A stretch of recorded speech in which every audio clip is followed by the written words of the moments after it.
Have you ever felt like you're just playing a part, trying to live up to what everyone else expects you to be? Today, we're diving into a really powerful story from the drama The Sun Is Like Me that perfectly illustrates a psychological trap a lot of us fall into, and we don't even know it. It's called the self-verification trap. So just imagine this for a second. Your partner cheats on you, and suddenly, you're the one on trial. This is the absolutely infuriating situation our main character, Jang Yun, finds herself in. Nobody's asking why he cheated. They're asking what she did to deserve it. I mean, how does the victim end up being the one on the hot seat? It all kicks off with this incredibly unfair situation.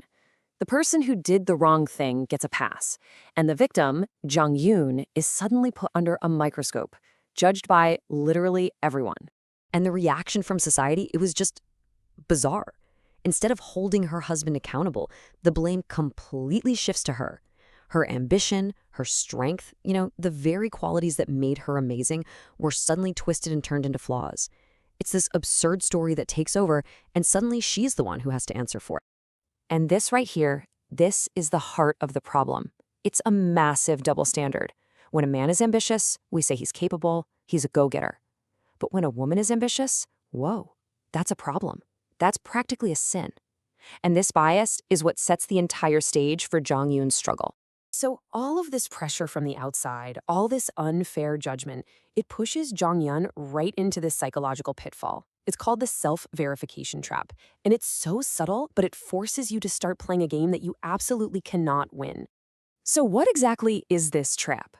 Well, think of it like this. You start changing who you are, not because you actually want to, but just to prove your critics wrong.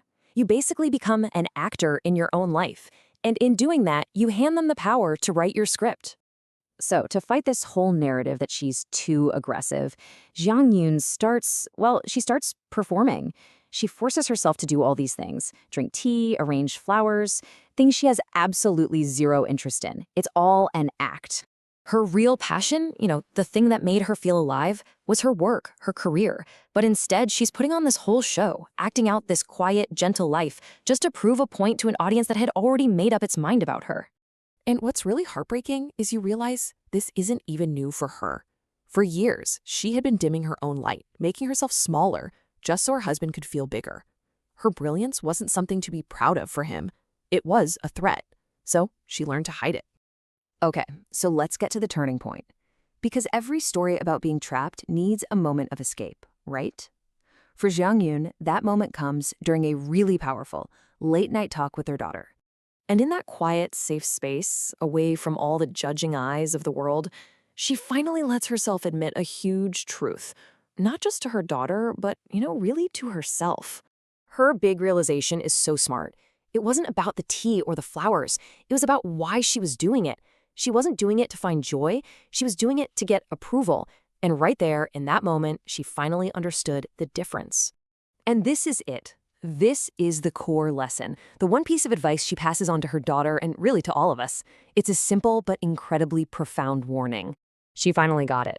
Trying to prove her innocence was a losing battle. The very act of defending herself against these ridiculous accusations just made her look like she had something to be guilty about. She was giving the accusations power just by engaging with them. This profound realization didn't just give her some clarity, it gave her a brand new direction. It led her to this final, totally liberating conclusion about how she was going to live her life from now on. And she starts asking the really hard questions. What kind of love requires you to become a smaller, lesser version of yourself? A relationship that can't handle your brilliance, your ambition? That's not a partnership, that's a cage. Her ultimate victory wasn't winning the argument with the world. It was walking away from it entirely. She realized true freedom wasn't about convincing her critics. It was about no longer needing their approval in the first place. She didn't owe anyone an explanation for being herself. And with this new mindset, she reclaims the very parts of herself that she was taught to hide.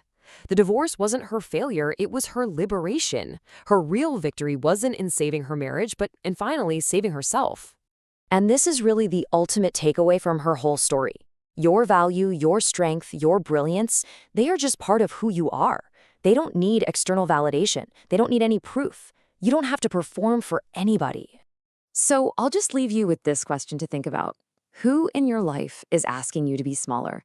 And maybe more importantly, are you listening?